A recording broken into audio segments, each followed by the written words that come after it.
Satellite photos raise concerns of Russian military buildup near Ukraine. Reports that the Russians are moving military hardware some 250 kilometers from the border have raised eyebrows in Washington. And Ukrainian forces have deployed combat drones along the battle lines that separate them from pro-Russian separatists in the Donbas region.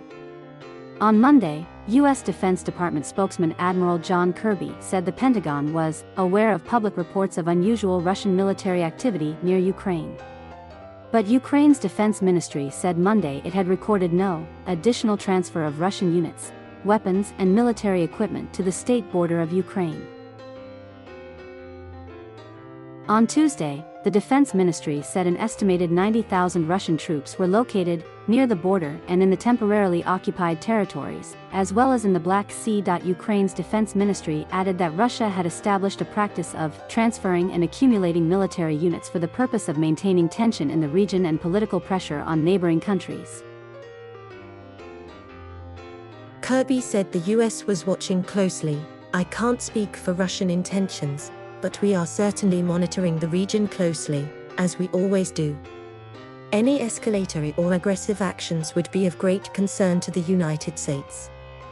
On Tuesday, Kremlin spokesman Dmitry Peskov told reporters, "The movement of our military equipment or army units across the territory of the Russian Federation is exclusively our business. Russia has never threatened anyone, is not threatening, and does not pose a danger to anyone," he insisted. Observers say Russia's actions are worth keeping a close eye on.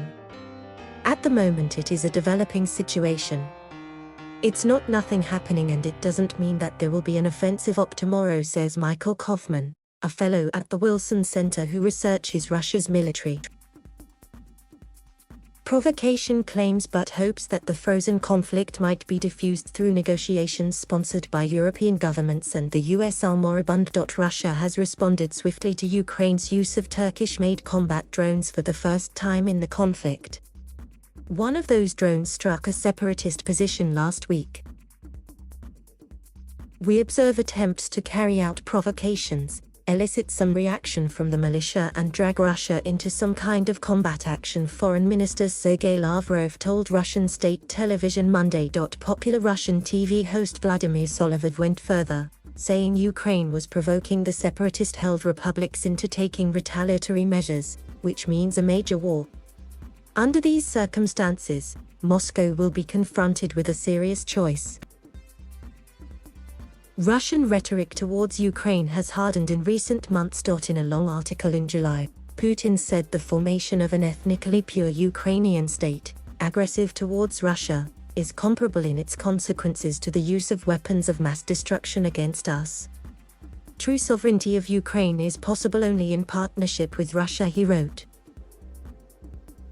Pivot from east to west. Moscow's strategy is aimed at deterring Ukraine's flirtation with closer ties to NATO and the European Union, a pivot from east to west that would stoke historic Russian fears of encirclement. Those fears deepened when the former Soviet Baltic states joined NATO, along with several ex-members of the Warsaw Pact, such as Romania and Poland. Just last month, U.S. Defense Secretary Lloyd Austin reiterated U.S. support for Ukraine's reorientation, pledging continued U.S. support for Ukraine's sovereignty, territorial integrity and Euro-Atlantic aspirations. Ukraine joining NATO would be an extremely dangerous move that would trigger retaliatory measures from Russia, Russian Deputy Foreign Minister Andrei Rudenko retorted.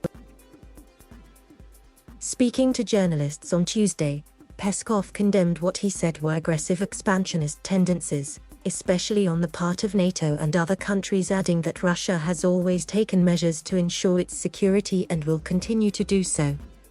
"Putin is telling everyone to their face, you allow NS2 to become operational or you won't get any more gas," according to Yuria Vitrenko, chief executive of Ukraine's Naftogaz.